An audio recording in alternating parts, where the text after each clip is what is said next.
Hey everybody, what is going on? HexLex here. I got another Master Duel video for you all. So we're coming back to Bystial Sprite Synchro yet again for this season. But with the Nimble Beaver Limited, I am actually looking for a new engine to kind of help us out with this particular variant.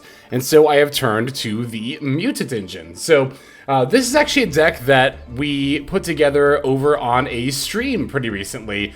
Probably about a week ago, I think, at the time. Yeah, it would have been last Friday. So a little over a week ago at the time this video is going up.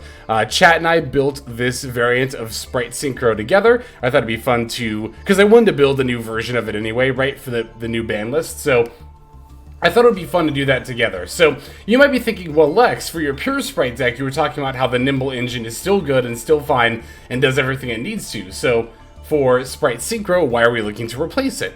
It's because the Nimble engine actually serves a bit of a different role in this deck than it did in Pure Spright. So in Pure Spright, right, sending the Angler off the Sprind, that's something we're looking to do every single game if possible. But that's not necessarily the case here. With Spright Synchro, we're actually looking to send the Shinobi Necro off of the Sprind more often than not in order to make sure that we have plays. It just kind of helped that the Nimble Angler was another good sprint target. That was also good to mill with Chaos Ruler, and also provides the 2 level 2 bodies, or at least it did very consistently when the Beaver was at 3. But now that Nimble Beaver is no longer at 3, I'm not really a fan of the idea of running the Nimble Sunfishes in a deck like this, where every draw counts and your normal summon counts a lot more. Well, I mean, it doesn't count that much more, to be fair, in this deck, but it's mainly because every draw counts in a deck like this, right? In a deck like Pure Spright, we're only looking to open a level 2 monster and then any other monster, and that's it. So we could definitely get away with running stuff like the Sunfish there. But again, here, we need, ideally, the Assault Synchron plus 2 level 2 monsters in order to be able to kind of make all the plays that we want to. So in that regard, we have less leeway.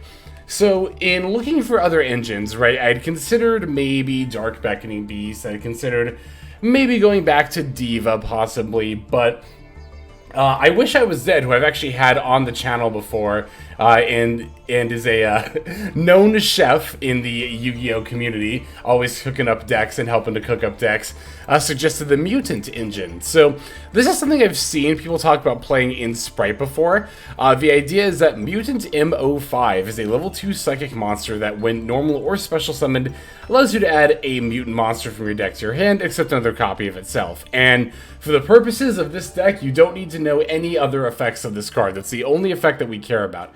So our target is going to be the level 1 Myutant Mutant, which says if you control a mutant card, you can special summon this card from your hand. And again, we are not at all concerned about any other effects of this card. We're only concerned about the fact that it can be searched off of Mutant M05 and then special summons itself. So what does this do? Well, as I've been saying about Spright a lot lately, for plays, you really just need a level 2 and any other monster, and this offers just that. So the idea is also, well, the initial idea was that, you know, playing the level 1 Mutant also allowed us to go for more of a variety of synchro levels. Like, as far as, like, you know, we were trying out Pep because we could in theory sync for 11, and other odd level synchro levels, but I think ultimately those kind of took away from the extra deck. Plus, I wanted to find room for not only the number 2 Ninja Shadow Mosquito, but also the Zeus as well.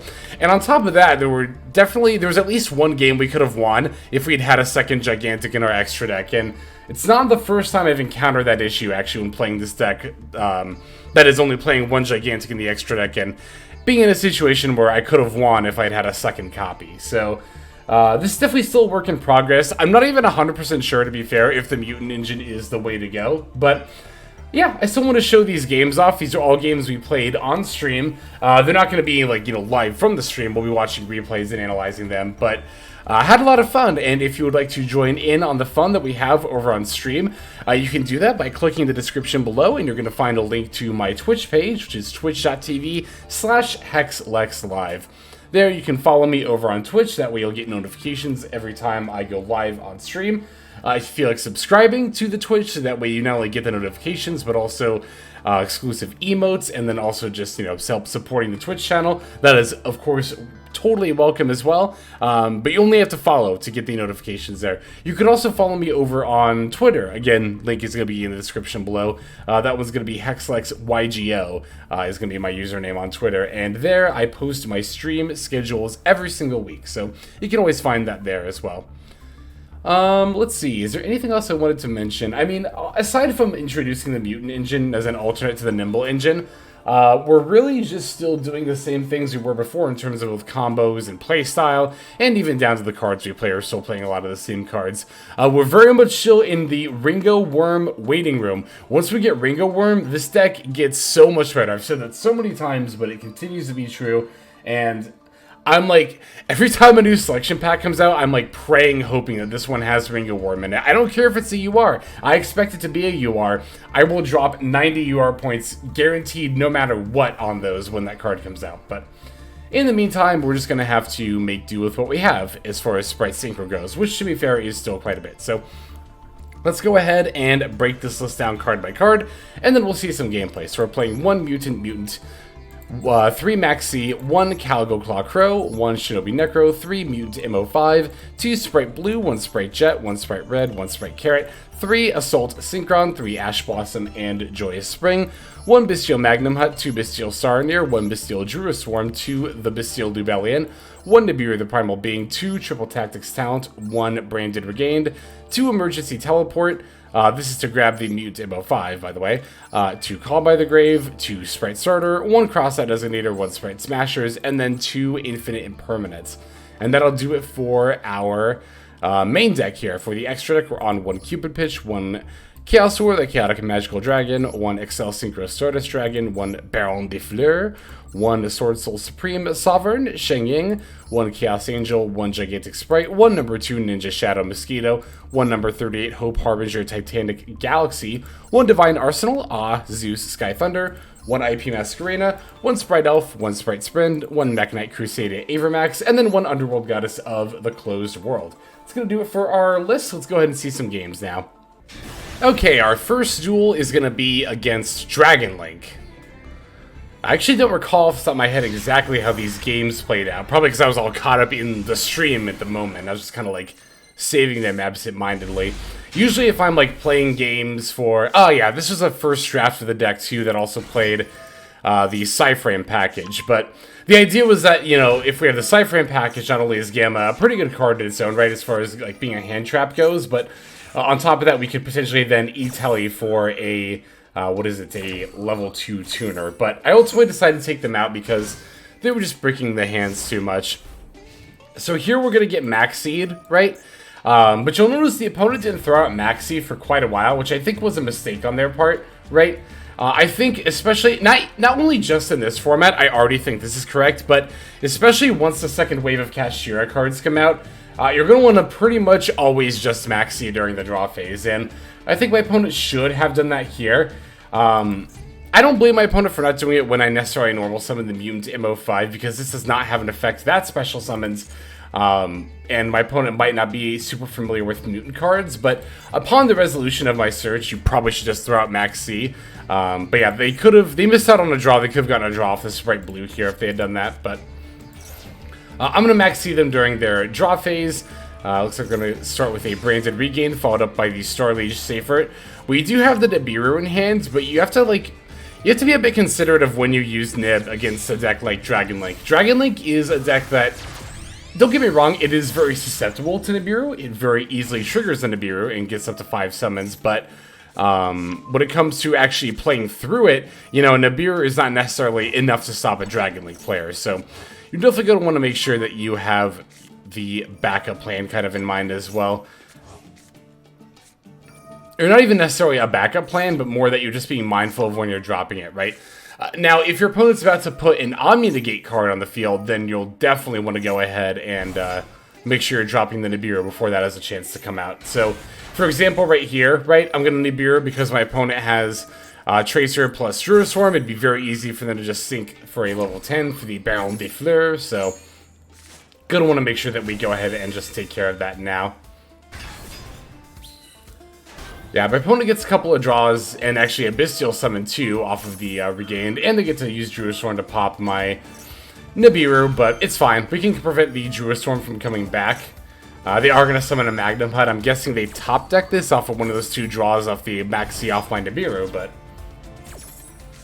And there we have the Gamma, which is actually not necessarily dead here. Although I'm also not going to go ahead and throw it out against the Magnamhut here, per se. I want to save it and see if my opponent has another good chance for me to use it here. Plus, if I let them keep going, you know, if I let them keep comboing, they'll play more into my Maxx, which will give me some more draws as well. Alright, they're adding the Collapse Serpent and then summoning the Collapse Serpent. Chaos Space is going to get them a draw. That's fine with me. We have an Ash Blossom here too, which is really nice. Looks like they're popping the Nib token to add back the Recharger. Totally fine with me if they just want to get rid of their Nibiru like that. Or the token, rather. Alright, here is Sky Striker Ace Azalea.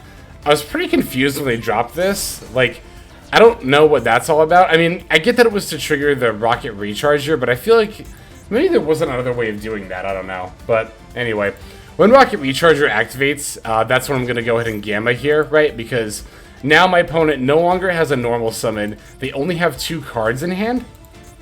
And while I will give them a draw off of their Maxx, I was always going to do that, right? And this just seems like the best opportunity to do it. Plus, even if they were able to continue to keep going, I would have the, the Gamma, as well as the Driver, both in defense mode, which means my opponent would either have to battle through them or pop them with card effects and then still be able to OTK after that, which, granted, they'd also already used their rocket or their boot sector launch, so I think it would have been pretty difficult for them to be able to find lethal through all of that, through all those circumstances. So yeah, that was actually a nice instance of Gamma coming in pretty clutch there, but that was really the only time Gamma came in super clutched in this little bit of testing that we did. There were a lot of times where we opened Gamma or a Driver and they didn't really do anything, and I never really found myself in a situation, right? Because the idea was, again, we had Gamma in there to have a level 2 tuner target for E-Telly, which sounds really good in theory, but in practice what ended up happening was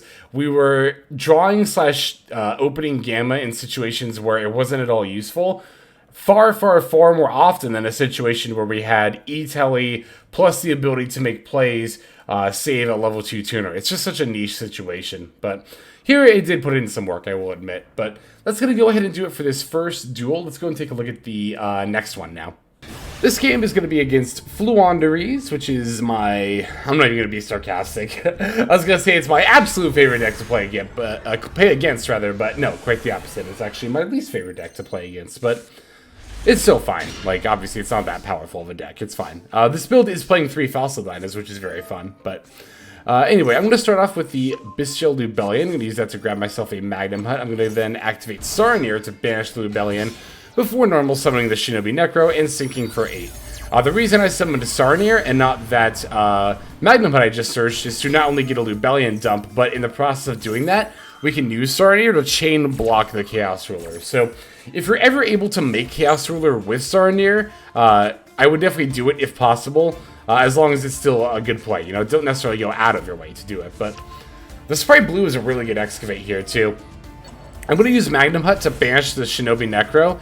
And then I get to chain block Magnamhut search with the Shinobi Necro effect. So that's pretty nice. Get to bring that back and then search for a dragon during the end phase. Since I have a level 2 monster, I'll go ahead and special the blue now. And I guess I'll go ahead and just throw out the jet now while I'm at it, too. We can link off these 2 monsters in order to summon ourselves a Spright Sprind. I'm doing this to put the Assault Synchron in the yard, and the reason I'm doing that is so that way I can use these 2 to sync for the Excel Stardust Dragon and bring back the Assault Synchron, because the Shinobi Necro will banish itself because it brought itself back by its own effect. Alright, now we're going to sync for Baronne de Fluer, and now I'm going to use Chaos Ruler's effect. One thing I wanted to pause here and point this out because this might not be an obvious ruling with Assault Synchron. I learned it pretty early on playing variants like this, but the thing about Assault Synchron, right? So, you saw I synced it with the Chaos Ruler to make the Baronne. Let's assume that the Chaos Ruler had been brought back by its own effect, and I didn't have that Assault Synchron in the yard, right?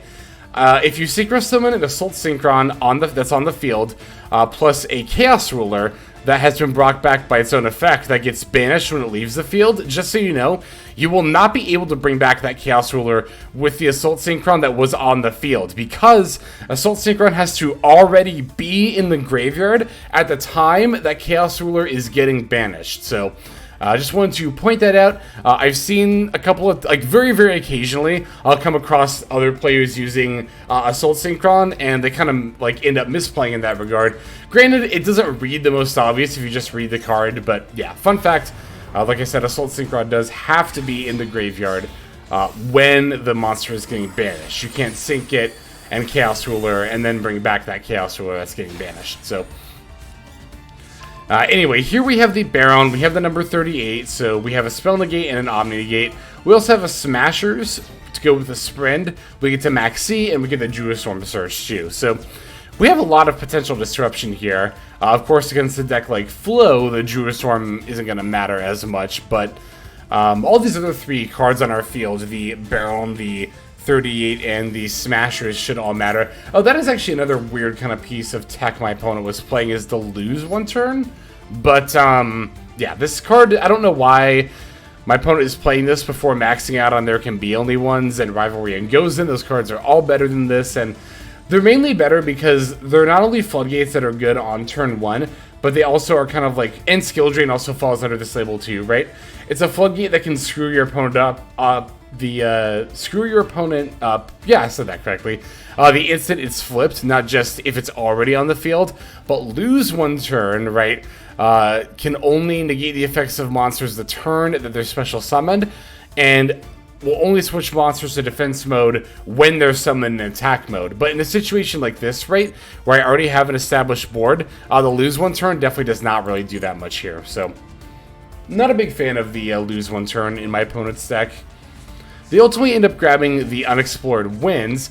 When they activate it, I'm actually going to use my Spright Smashers here rather than my Hope Harbinger to get rid of it. That way I can save the Hope Harbinger for something like an Advent of Adventure, or maybe the map or something. But I think they just have another copy of Unexplored Winds here, so I'm just going to negate it with the number 38. So that way I don't lose out on my, like, Baronne, my Omni Negate here. Also, of course, I don't want my monsters to start getting tributed for their stuff, so we're going to want to make sure we keep these Unexplored Winds off of the field. Opponent summons the Rapina. I'm going to negate and destroy it with the Baronne de Fluer. And that's their normal summon used up, so they probably won't have another one unless they happen to have the map as well, but they don't, so they're just going to set one card and then pass back over to me. Yeah, they can flip up the lose one turn, but like I said, it's way too late for this card to matter. I'm just going to pop it with the Baronne, summon this Druiswarm, and then, yeah, swing in for lethal. So it's a pretty easy win against Flow there, to be totally honest. We're able to set up not even a full board, but, like, enough of one, right, on turn 1, and then yeah, I mean, the fact they took that lose one turn just, again, doesn't really make much sense to me, but to each their own. So that's going to do it for this game. Let's go and take a look at the next one. All right, here we have a duel against Pendulum, and I think they were playing Kashtira's as well. It's actually not uncommon to see these Pendulum decks. A lot of these Pendulum decks are playing Fenrir's and Unicorns. Makes sense. It's a free summon, so it's like, why not, you know? We're going to go first again. Opponent's going to have a Maxx, but thankfully we have the Crossout Designator here. So I'm just going to use that and call a Maxx of my own. So that way we are not affected by that this turn. Alright, here I'm going to start by normaling the Shinobi Necro, then specialing the red, the Spright Red that is.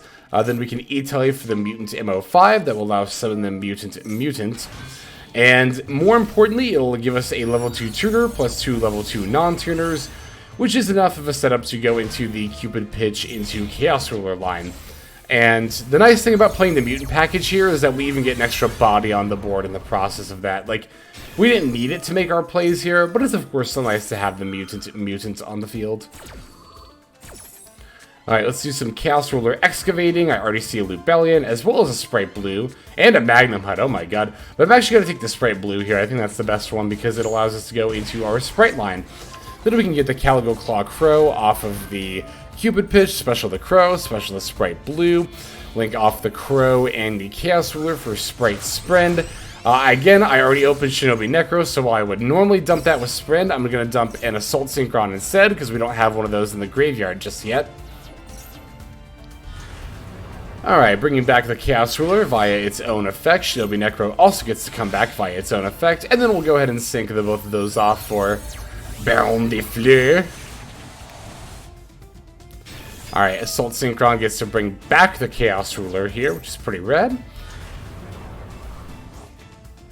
Alright, from here, I'm going to go ahead and sack the Chaos Ruler to summon the Bystial Lubellion.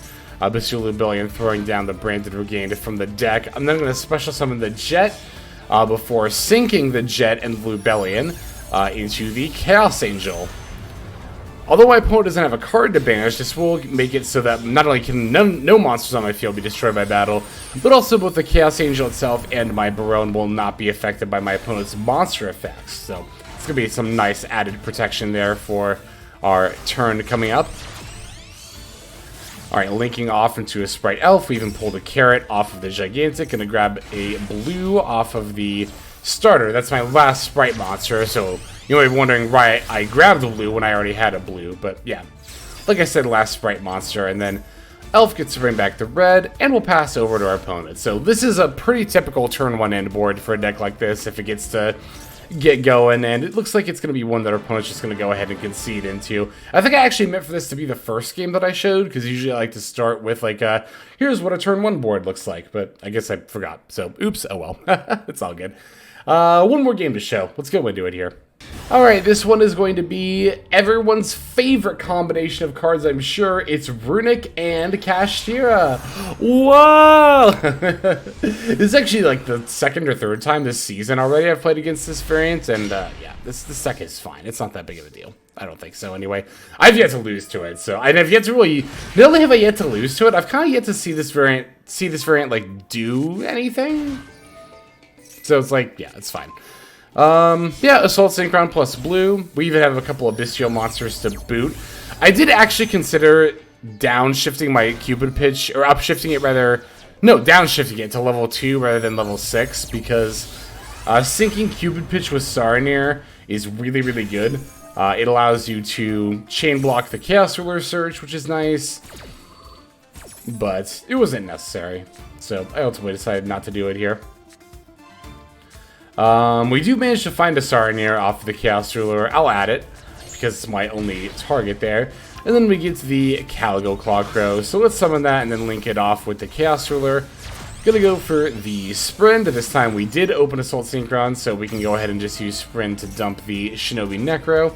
Gonna use Chaos Ruler to banish the Cupid Pitch and Shinobi Necro. This will allow it to bring itself back, as well as the Shinobi Necro as well. And then we can sync the two of them off. Oh, actually, before I do that, right, because I have the Assault Synchron in my yard, I can sneak in this Bystial Saronir, right?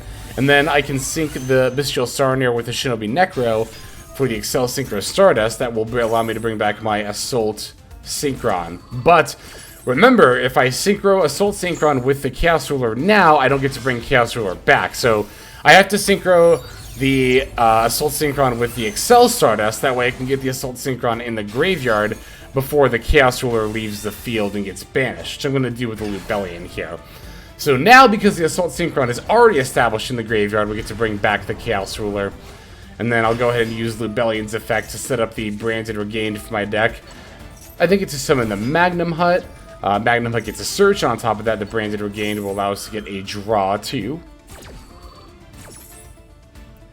Alright, putting back the blue, drawing an Ash Blossom. That's a really good draw. Gonna overlay Lubellion and the Chaos Ruler for that Hope Harbinger yet again. And we'll throw out the Spright Starter now for the Carrot, because we've already used Blue and Jet. Overlaying Carrot and Sprind for the Gigantic. Alright, here I'm going to use Gigantic to pull the Red, yep, and then linking off the Magnamhut and the Gigantic for the Spright Elf. Spright Elf will then allow us to get back Carrot, and I could go for an IP here, but I'm ultimately just going to end on my negates as well as my smashers, and then pass back to the opponent. So, again, this is a pretty typical turn 1 combo. It's not uncommon at all to end on 3+ negates. Here we ended on, what, 4? And yeah, my opponent's got a Lava Golem, but again, when you've got Elf plus 4 negates, it's like kind of hard to be able to necessarily be able to answer everything your opponent can do there, right? So we're going to summon the Unicorn and move to battle phase. I'm definitely going to go ahead and just use the Smashers there. Ogre's going to come down and add the preparations, which is totally fine. Runick Destruction here is going to summon a Hugin, pitching another copy of Destruction. Pitching another copy of Destruction. But I'm just going to Ash Blossom that because I know their hand is Cashier Preparations, then one unknown card, and yeah, I'm not really scared. I'm guessing their last card is a Runick card, right? Otherwise, I don't really know why they would bother searching for Fountain there. And yeah, they can use Ogre's Banish if they want, but Ogre is definitely the least threatening of the Cashier main deck monsters. So here's the Cashier prep. I'm just going to go ahead and negate and destroy that with the Baronne. That way I don't have to deal with the Unicorn. Again, they can Ogre. I really don't care at all. It's completely fine. They only Ogred for 3 too, which is interesting, but... Alright, I can use the Baron to pop the back row. They're chaining it. It was in fact a Runick card. It was Runick Slumber, so... They're going to use it on their Ogre. Basically, it just means we have to get rid of the Ogre by something other than destroying it. And we can do that with the Druiswarm sending here. I'm going to link off the Druiswarm with my Spright Red to go for the IP Masquerade now. I was going to say, I've already used Elf, but we can use Druiswarm to send the Ogre, switch the Lava Golem to attack mode. I'll bring back the Chaos Ruler for good measure, just to make sure I have enough damage. But yeah, that's definitely going to be far more than enough to swing in for lethal there. So that's going to go ahead and do it. Like I said, I had a blast building this deck with you all on stream. And again, if you're interested in hanging out with us on stream and having fun like we do, you can go ahead and check out the description below, twitch.tv/HexLexLive. We'll take you on over to my Twitch page. But that's going to go ahead and do it for this video. Let us move now to our outro. Alright everybody, that's going to do it for this video. Thank you for watching it all the way to the very end. That means a whole lot to me, and it's also a fantastic way to support the channel. And if you're interested in supporting the channel in other ways besides YouTube, there are plenty of ways to do that. If you check out the description below, you'll find a bunch of links down there. One of them goes to my Patreon. You're actually seeing the names of everyone subscribed to the Patreon on the screen right now. So if you're interested in getting your name in the credits here at the end, if you want to see more daily Master Duel content, or if you're interested in one-on-one private coaching sessions, I offer all of that on Patreon. I also stream live on Twitch. Feel free to go ahead and click that link and follow and or subscribe there. I also have the Discord community, if you want to follow that link, where hundreds of duelists have already signed up. Free to join, and you can just come hang out, talk about the game, and chill in general. Final link that's going to be in the description is my Twitter. You can follow that if you want some more notifications of what's happening with the channel. So, all in all, thank you all so much for watching, and I hope you have a fantastic day.